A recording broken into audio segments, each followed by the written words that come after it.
Hey everyone, after a lot of requests I got from you to do a brake shoe replacement, I'm going to replace the brake shoes on this 2008 Suzuki Grand Vitara. I have here an original kit of brake shoes.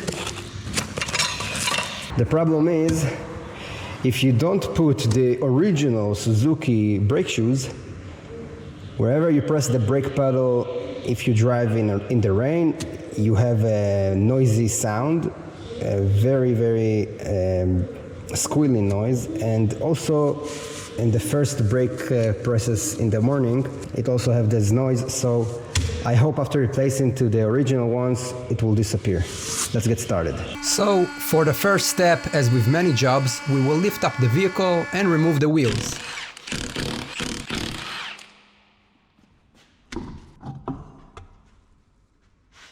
We will release the handbrake so we can extract the drum. I'm releasing the drum aggressively and unconventionally because, as you can see, the dedicated thread in the drum was simply destroyed, and I couldn't extract it easily with a bolt that would serve as a puller. So what I did instead is I used two large impact screwdriver and applied pressure from both sides until the drum broke free. The amount of brake dust that came out also shows us what was sticking in place.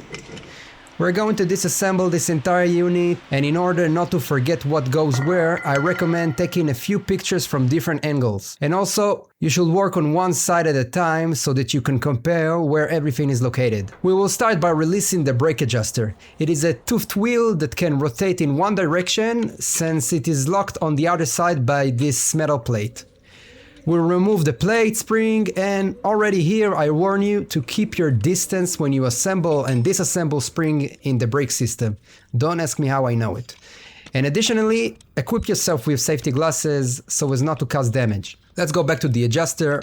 We will screw it with a thin flathead screwdriver to its minimum distance so we can disassemble the rest of the brake shoe parts. Let's move on to releasing the hold down springs that hold the brake shoes.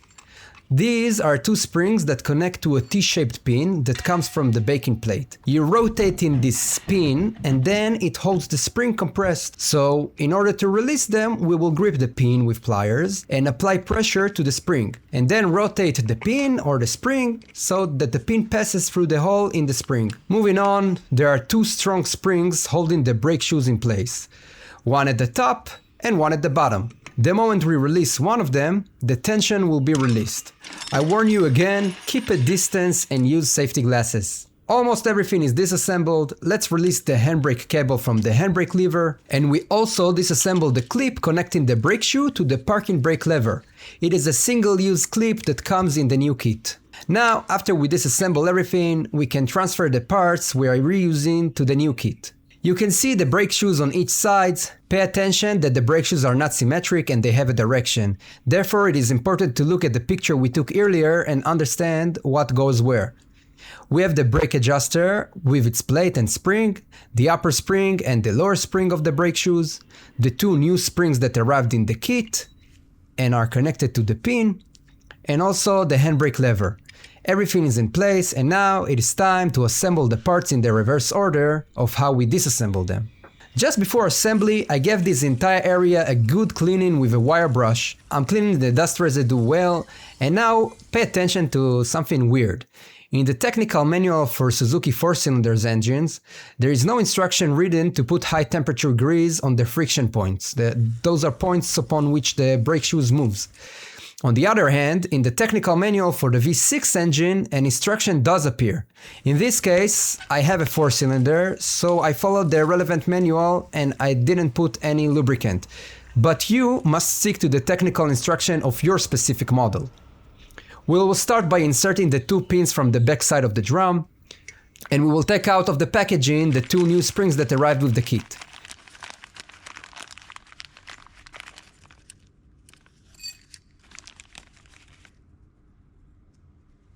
We will assemble the handbrake lever onto the left brake shoe and tighten them together with the new clip that arrived in the kit. Pay attention to its direction.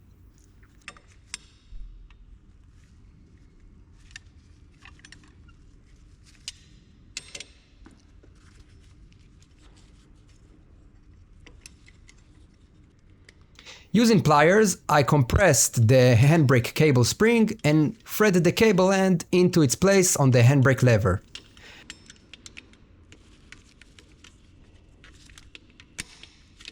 And sit the brake shoe along with it in its place.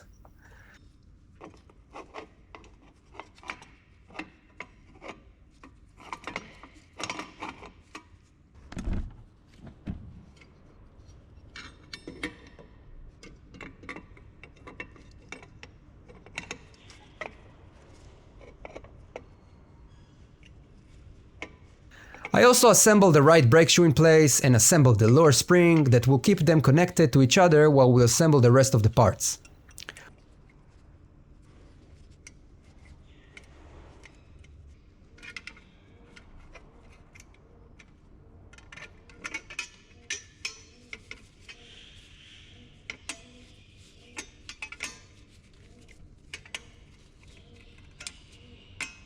We will continue to assemble the springs that hold the brake shoes with the pin. This required a bit of coordination and working with two tools simultaneously sometimes. You compress the spring while rotating the T-pin using pliers. Or vice versa. You can hold the pin and rotate the spring itself during its compression.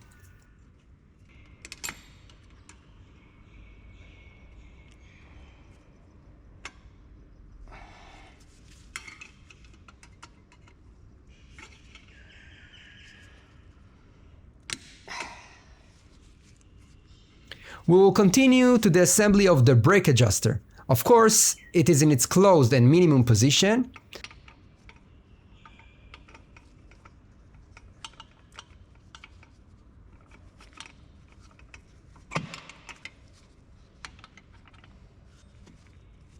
We will assemble the locking plate and its spring.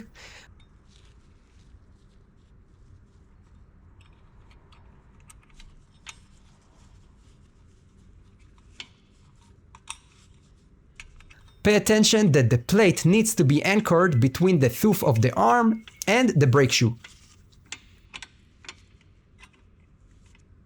Good. We will assemble the upper spring, and because the rest of the springs are in place, this will require some force. My method is to thread the end of the spring onto a screwdriver and simply use the screwdriver as a leverage to stretch the spring. And I repeat again the warning about the springs for the third time. Now, when everything is in place, we will put the drum back, take it out and expand the adjuster until the drum goes in with a bit of resistance. Note that this takes a few times of trial and error. For example, after my initial adjustment, you can see that the drum cannot go in because the brake shoes are too wide open.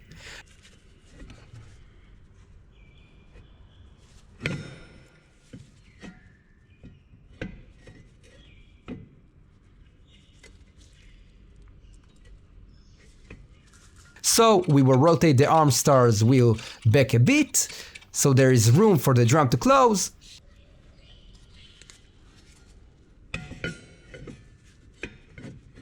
Now it goes in for us with a tiny bit of resistance, but you can still rotate the hub.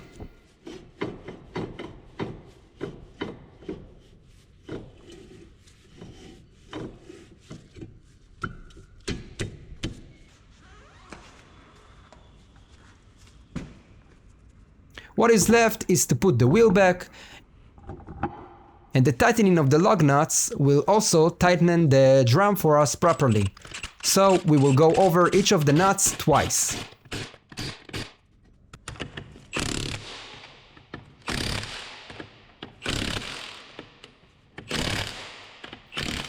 And finally, we will check that the rear wheel can be rotated without resistance.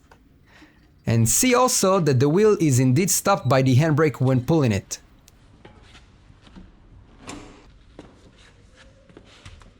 Everything's look good and functional. And it has already been 2 months after I performed this work. I can tell you that the brakes feel much stronger than they were, and also the handbrake is tensioned properly. If the video helped you, don't forget to click the like button and let me know in the comments. I'll see you next time.